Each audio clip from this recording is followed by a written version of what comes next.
biar kita ada pemasukan juga.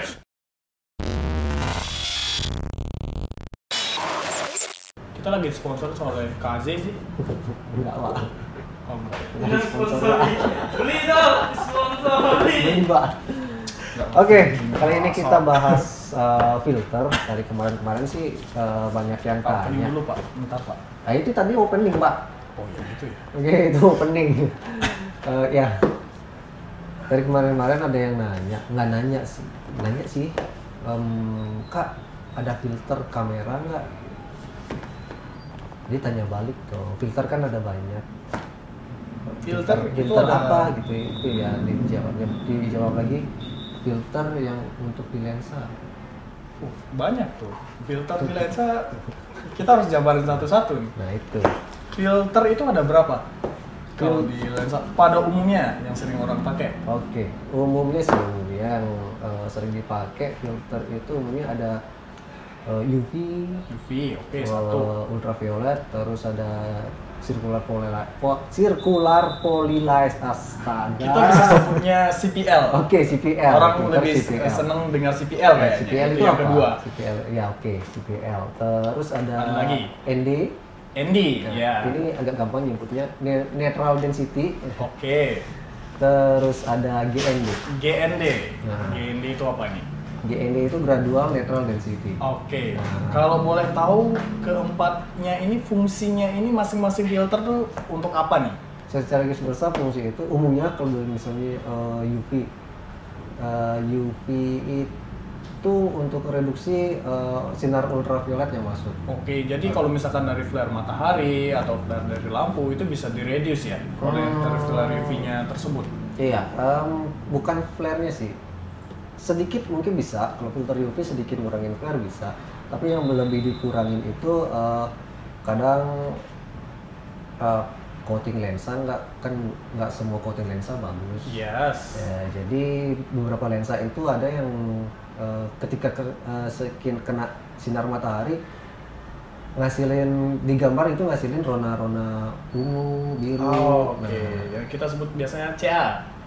itu chromatic aberration. Chromatic aberration. Bukan ya? Salah. Bukan. Oh, bukan. Itu quality of Bukan light ya. Bukan CA ya, guys. Kalau ungu itu kan biasanya ada di CA di lensa. ya dia kalau rona tuh ke filter nih. kalau rona warna ini dia kurang lebih kayak flare, tapi kalau flare kan kadang ada bentukannya. Oke. Nah, Oke ya. Saya dia ada kayak, bayangan. dia ada kayak bias cahaya. Bias cahaya berwarna kadang ungu, kadang biru. Nah, itu yang bisa direduksi oleh filter UV. Nah, selain itu filter UV itu juga berfungsi sebagai pelindung lensa. Jadi kalau misalnya kamu ya teledor yang kayak biasanya gitu kan. Oh iya. Kalau misalkan kita nggak sengaja kusep atau kena air, kita maunya pakai baju kan optik lensa jadinya Kasian. safety ya. Jadi nggak ada lecet-lecet. Kalau filter lecet kan masih bisa diganti. Kalau optik lensa yang lecet kan sayang banget tuh guys. Mending kalian pakai filter UV aja yang buat protektor lensa kalian. Dan itu nggak pengaruhin gambar ya. Filter UV itu nggak mempengaruhi, maksudnya nggak bikin lebih terang, nggak ada efeknya gitu. Cuman mengurangi bias rona cahaya, rona warna tadi. Itu aja fungsinya UV. Yang kedua, ada tadi kita sebutin filter CPL. Nah, CPL. garis besar itu fungsinya untuk apa nih? Kalau CPL, CPL umumnya sih yang pakai fotografer landscape ya.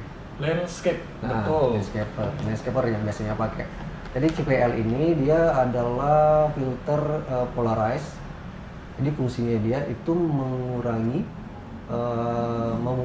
atau memekatkan Bayangan ya? pantulan cahaya. Oke. Sebentar kita pause dulu, kayaknya ada yang datang. Ada iklan, tolong jangan skip, pojok kanan bawah, klik biar durasinya ini panjang guys. Patut, Terima tolong dulu kasih. Pak. Udah, lanjut nih. Oke, lanjut dari CPL circular polarizer ya itu. Polarizer. Agak susah nih, bahasanya agak susah. Mending kita singkat CPL. Oke, CPL. CPL. Kadang kan cahaya tuh sinar matahari, lampu kalau di interior Itu kalau mantul di benda umumnya sih non metal ya, benda yang non metal seperti kaca, air gitu misalnya. Kalau keramik juga bisa ya. Keramik ya, keramik bisa. Misalnya kita contoh kasus landscape, untuk foto landscape. Biasanya pantulan cahayanya itu kan ada di air. Kalau misalnya foto di pantai atau di danau, terus ada di batu. Yes, Di batu itu segala macam yang kena airnya. Dengan polarizer itu kita bisa ini memekatkan atau mengurangi ya. Mengurangi, menghilangkan pantulan itu atau malah nunjukin pantulan itu gitu. Itu kalau di air. Terus selain itu juga fungsi efek yang ditimbulkan dari CPL ini dia meningkatkan saturasi dan kontras. Oke. Ini sangat bagus berarti ya untuk landscape. Kalau misalkan langit dalam kondisi kontras yang tidak mendukung, kita mungkin bisa perlu bantuan CPL nih, buat meningkatin kontras langit tersebut. Apa ada, saya baca-baca dia harus ada cara pemakaiannya, mungkin seperti aturan itu untuk CPL? Kalau bukan bukan aturan sih Pak. Jadi dia biasanya CPL itu akan maksimal dengan sudut miring. Ya, sudut miring artinya gini. Jadi kita kalau misalnya sudut dari sudut cahaya utama, berarti cahaya matahari kita nggak bisa face to face dengan matahari seperti itu. Head to head dengan matahari, berarti kita harus geser beberapa derajat mungkin ya. Iya. Jadi yang pantulan sinar yang misalnya mataharinya di depan kita, terus pantulannya itu nggak bisa. Yang paling simpel sih ini Pak, apa deh? Kalau di interior ya, interior kaca, misalnya kaca etalase gitu. Kalau misalnya foto interior, kita kadang foto interior itu kan kacanya kelihatan kan pantulannya. Iya. Nah kalau kita kalau kamera kita satu garis lurus gitu dengan ininya, dengan kacanya, itu bayangannya nggak bisa dihilangin atau dipekatkan. Oke. Jadi kita harus ngambil sudut seenggaknya mungkin ya 45 derajat. 45 derajat dari sudut pantulannya itu. Dari sudut pantulannya baru bisa efek. Jadi sekali lagi CPL ini nggak cuman untuk landscape ya. Jadi kalau kalian mau foto interior gitu, khususnya ya ada jendela-jendela banyak dan pantulan jendelanya itu susah kalian untuk masking. Biasanya kan interior pasti adanya editing kan. Kalau bisa mengurangi minimal lah editingnya tuh dikurangi dikit, gosong-gosong sedikit, mungkin bisa kalian gunakan CPL untuk membantu itu. Iya. Iklan. Tolong skip. Kita udah 3 kali iklan. Filter KZ, kamu memang iklannya terbaik. Harus sikapnya. ND. Back to topic. Balik lagi ke ND. ND ini banyak, ada beberapa seri, itu dari 8, 16, 32, 64, 1000. Bedanya nanti rekan saya, Bapak Wisnu yang ganteng ini bakal menjelasin bedanya apa sekilas saja. Kalau misalkan mau lebih lanjut, mungkin kalian bisa browsing juga. Filter. Nggak pecah, aman. Oke, siap. Ini aman guys, karena di dalamnya udah seti, pelindungnya tuh aman. Kita Tokopedia ada chat. ND8, 16, 32, 64 sama 1000. Bedanya nanti Bapak Wisnu bakal jelasin sekilas saja tentang masing-masing ND tersebut. Silakan Bapak Wisnu. Yang tempat kita silakan. Oke, siap Pak. Oke, filter ND. Filter ND itu singkatan dari natural density. Saya nggak ngerti tuh kenapa namanya ND. Fungsinya filter ND itu pada umumnya untuk mengurangi intensitas cahaya. Pemakaiannya misalnya lagi-lagi foto landscape. Lagi-lagi foto landscape. Bisa jadi kalau misalkan buat video juga bisa Pak. Nah, kalau misalkan siang hari kita perlu bokeh, tapi di video kan itu sangat terbatas tuh. Mungkin kita bisa menggunakan ND tersebut buat mengurangi intensitas cahaya tersebut kan. Iya. Foto-foto outdoor sih, bisa pre-wedding, photoshoot model, dan lain-lainnya juga bisa tuh. Kalau misalkan kalian mau bokeh di siang hari, di outdoor, tapi kalian bingung nih nurunin speed udah tinggi banget speednya, tapi F-nya nggak bisa 1,4 atau 1,2.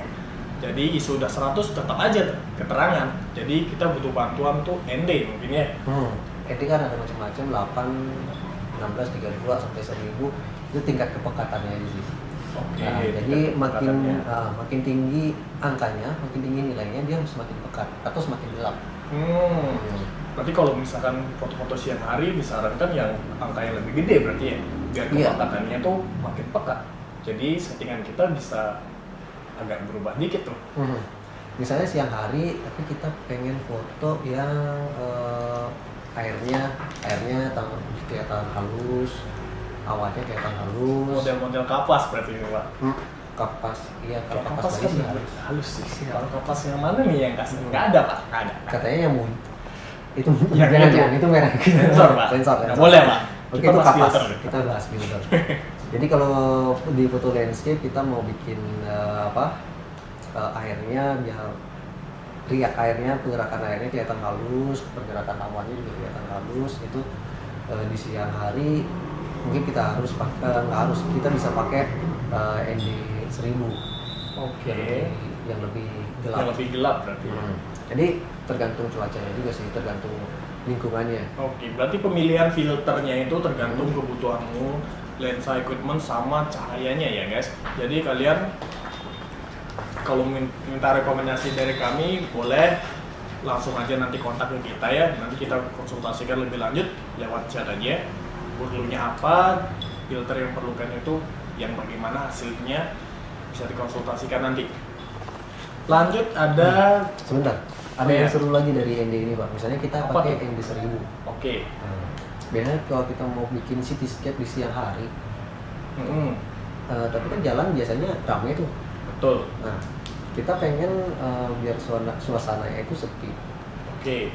Minim pergerakan orangnya gitu. Betul sekali. Nah, ND 1000 ini bisa membantu itu. ND 1000 bisa bikin seolah suasana di kota atau di jalan itu sepi dengan cara menurunin speed. Berarti bisa slow motion kalau pakai ND 1000. Betul, jadi shutter speednya kita bisa pakai turun, bahkan kalau nggak salah itu bisa sampai 20 feet ya. Nah tergantung lagi. Tergantung cahayanya lagi sih, sama settingan kamera, segitiga exposure-nya itu balik lagi sih ke sana. Ini cuma membantu untuk mengurangi intensitas cahaya yang masuk. Itu saja sih inti dari pembahasan kita tentang ini. Cakep. Kalau dari GND, apa bedanya? Ada ND-ND-nya juga nih di belakang, tapi ada G di depan. GND jadinya. Jangan dipisah guys ya, ini G sama ND ini jangan dipisah. Oke, GND mana ya Pak ya? GND ini nih, GND kurang lebih sama tuh dengan kayak ND, cuman yang GND ini dia G-nya itu stand for asik. G-nya itu stand for gradual. Oke, nah, siap. Kalau ND kan dia full gelap gitu. Gelap semua. Jadi keseluruhan filternya itu gelap. Kalau yang GND ini cuma setengahnya Pak. Oke. Umumnya setengahnya. Jadi dia bergradasi dari yang gelap itu menuju ke terang. Nah biasanya sih GND itu bentuknya square, kotak ya. Betul. Yang sering kita lihat. Kalau yang ini punya KZ, dia ada yang sirkular. Jadi yang bulat. Oke. Jadi kita tinggal pasang, nggak perlu holder yang gede-gede itu lagi dong. Nggak perlu. Lebih simpel lagi kita. Lebih simpel lagi.